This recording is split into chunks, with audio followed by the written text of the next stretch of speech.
Nick Wright would be a first-rounder, co-host First Things First, joining us live. So we listened to the Matt LaFleur quotes on Jordan Love. They weren't exactly Mahomes-like. They were, let's progression, let's temper our enthusiasm. I'm like, okay, so we don't have Patrick or Josh Allen. What is your guess on Jordan Love today, Nick? Oh, listen, I think that he projects out to be a league average starter. I don't think he'll be a bust. I think he'll be fine. I think the stability of the Packers organization actually has been helpful. And I think there is a chance that the Packers next year win that division if Detroit doesn't take the big leap everyone seems to be anticipating that they are going to take. But I don't think moving to Jordan Love was about Jordan Love, Colin. I think it was about they had to get out of the Aaron Rodgers business. I saw Mark Tauscher, I think it was, former Rodgers teammate, saying that Rodgers, the entire relationship was ruined with how they treated Jordy Nelson. And then it really was finalized with the draft pick of Jordan Love, which I would agree with. It's like, the marriage never got over, when there was an instance of infidelity. But if in between the infidelity and the divorce, you guys renew your vows in front of all your family and friends, I'm going to say, well, something good happened. Right. He signed a contract extension. After all of this, it's like, oh, it's ruined. It never worked. I'll take the $150 million. And then for Rodgers to go on McAfee and to say, I want direct communication. I need direct communication. And then Gutekunst to come out and say, dude won't answer our calls or texts.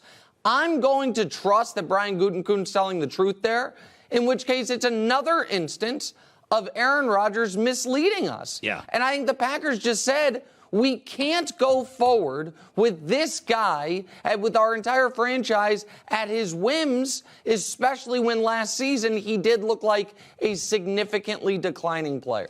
I said earlier today on the show, Nick, there's 5 quarterbacks. If they were available on the market, there would be a mad scramble to get them. Mahomes, Allen, Herbert, Trevor Lawrence, Joe Burrow. I said, okay. Joe Burrow. Yeah. Half the league would call. Then there's another 4 to 5 guys. Lamar's in this group. There's going to be interest, but there's a concern. Jalen Hurts has only had one great year. Stafford got old fast. Aaron's prickly. Lamar, last 22 games, he's missed 10. And you say to yourself, that's not fair. But if I'd have made that list up a year ago, Russell Wilson and Kyler Murray would have been in the first or second group. 2 years ago, Deshaun Watson would have been in the first and second group. And things, Nick, change. And I do think with Lamar, the noisiness and the injuries scare people, don't they? 100%. And here, listen, I think many teams should be going after Lamar Jackson. I think it's crazy that the Patriots and the Falcons are just ruling themselves out. I think the Colts should be going after Lamar Jackson. I believe all of that to be true. I also believe that there are well-founded reasons why people would have some trepidation because of, if we are going to count the reasons, the injuries. There's one. A second one is, I don't think he has handled this entire process like a CEO of your franchise type. I think the stuff with the business partner, it's like, no, this guy doesn't represent me, but here's the home gym. It's like, He tweeted out, here's where you can get all your Lamar Jackson news. And I know this is going to sound petty, but I think it probably matters. That is a poorly made website. Looks like a GeoCities page from 20 years ago. It's like, that doesn't, you're trying to brand yourself here as the face of a next franchise. And here is where I think the Lamar Jackson, I'll throw one other thing out there. And again, maybe this sounds petty, but if I were running a team, it would at least cause some trepidation.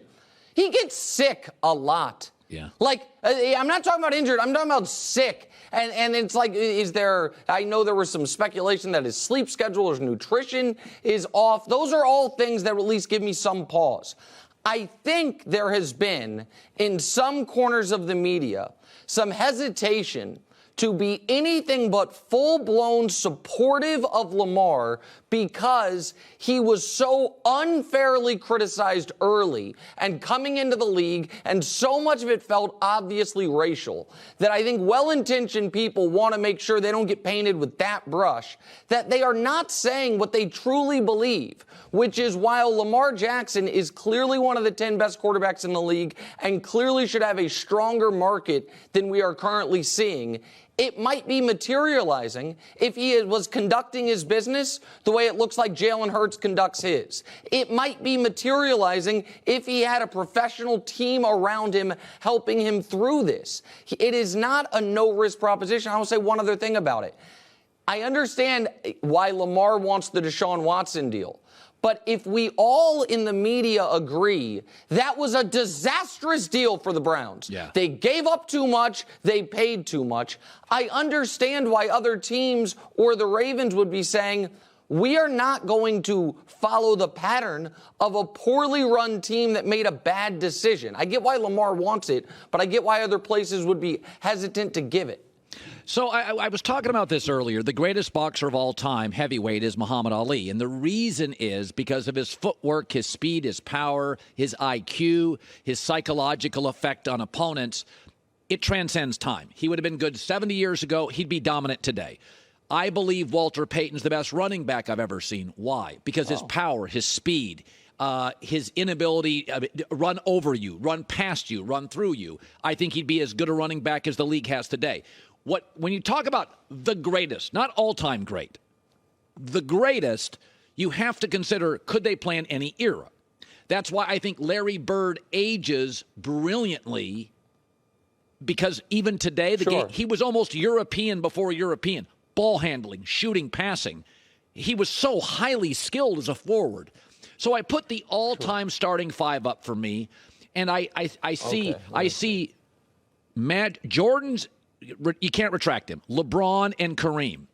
I do think Giannis, we may get to a point in 6 years with Giannis and Larry Bird. You're like, we got to put him somewhere. But I said this about Steph Curry. Magic and Steph were both poor defenders. But 10 years ago, the game changed. And the more it changes to a shooter's league in 20 years, it's going to age much more towards Steph Curry than Magic, who I loved. And I watched Curry, last night, 8 threes, 8 rebounds. It was unbelievable. By the way, so I'm just going to throw this out there.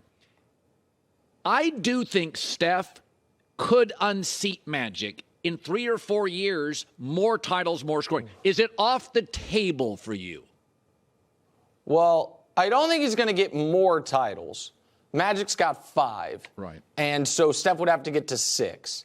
Here's what it's not off the board, and I'm glad you posed it like this. And then I don't know if you want to talk Shaq, because there's a funny Shaq argument for your center spot. But on Magic, I just want the audience to understand what Magic Johnson, who he was as a basketball player. Forget what he did in college, the amazing resume, and forget even year one as a rookie, throwing up a 42, 15, and 7 to win the title.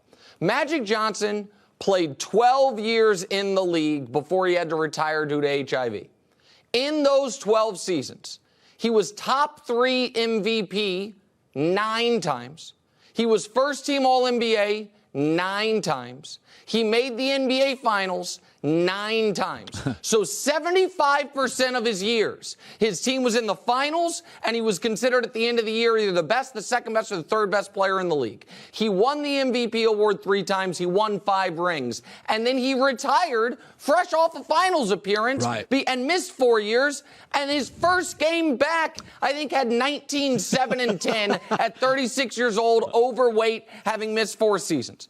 So Magic, because he missed that time, I guess the door is open. Yes. But people need to understand, a lot of people believe the 80s was the hardest era of basketball. Michael Jordan won 1 playoff game his first 3 years in the league in the brutal East in the 80s. Magic Johnson helped run roughshod over that decade. So, yes, Steph has work to do, but to me what Steph has done is put himself in that, not in the conversation of the all-time pantheon, but right there. And the guys he is chasing now, to me, are Shaq and Hakeem and Kobe and Bird. Those are the next guys up before you get to Duncan and Magic and, of course, Kareem, Michael, and LeBron. Yeah, I say Kareem's the greatest center ever. Russell has the most titles as a big and a player.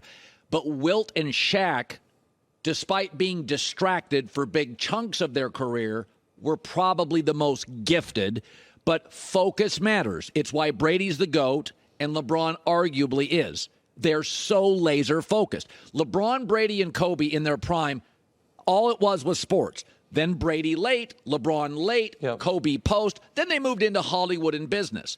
But Shaq is doing blue chips year 2 and Kazam 3 years later. And the downside to that is Kareem wasn't. Mostly Kareem was, first of all, he played 20 years. So Shaq said this week he was jealous of LeBron when he had the scoring title. What was your take on that? Well, I understand that. And I think it is a testament to Shaq's greatness that he is one of the 12 greatest players ever, has the most dominant 3-year final stretch. I mean, the guy was 35-16 over 3 consecutive finals, and he didn't achieve his full potential. And does that make, he was that great and that productive, and he still could have been better? Yeah. The argument for Shaq is a different type of argument, because there is no argument he's the best ever. There is no credible argument that he's better than Kareem. Kareem's got 6 MVPs. But the argument for Shaq is this, Colin, and I say this obviously as the LeBron guy.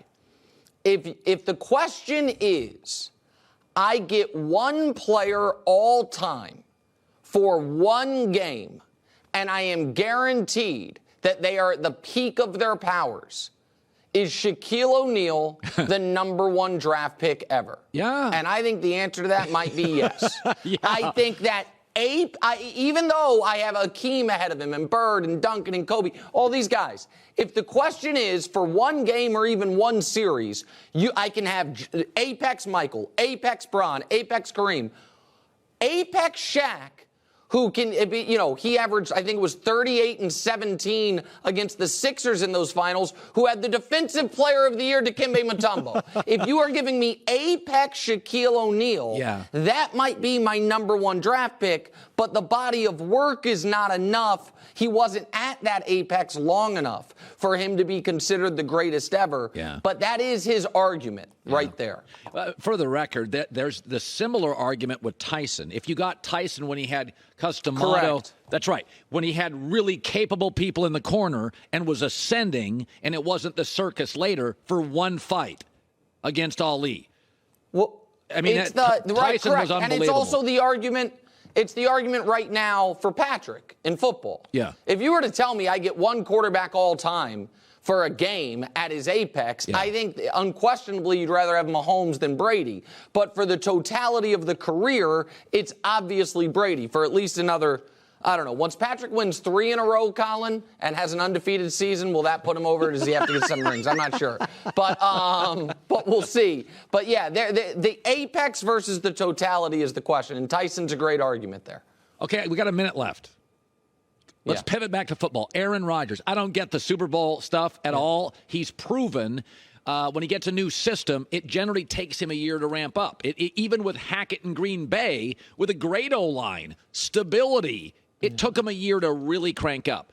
I think they're going to be a 9-8, 10-7 team if Aaron got there. That feels right to me. What say you? Yeah, I don't get it. I understand why the Jets are doing it. They haven't had consecutive years of high-quality quarterbacking, arguably, since Namath. So I get why they feel like we got to do this. Yeah. But to me, they're in their own division. They're not better than Buffalo. They probably aren't better than Miami. And if the Patriots were to get Lamar, which they should, I don't know if they will, I don't know that I'd have them above New England. I just don't know what the model is for a clearly deteriorating player to then immediately at this age bounce back. I understand some would say, well, what about Favre? And I guess that would be the argument. He's following that same trajectory. But Favre also was one of one as far as, I don't even know if it's how he took care of his body, but just what he was, how tough he was and what he was able to play through. Yeah. To me, the age was less of a factor. I don't get it. I don't understand the smoke or the steam with the Jets at all, and I don't think they're making the right decision in handing the franchise over to a guy who does not seem to be reliable at this point. Nick Wright, first things first, after us. As always, buddy, great seeing you. Hi, everybody. Thanks for watching. Subscribe here to get the latest from the show. Also, be sure to check out more of the best clips from The Herd or go watch a few segments from other shows on FS1.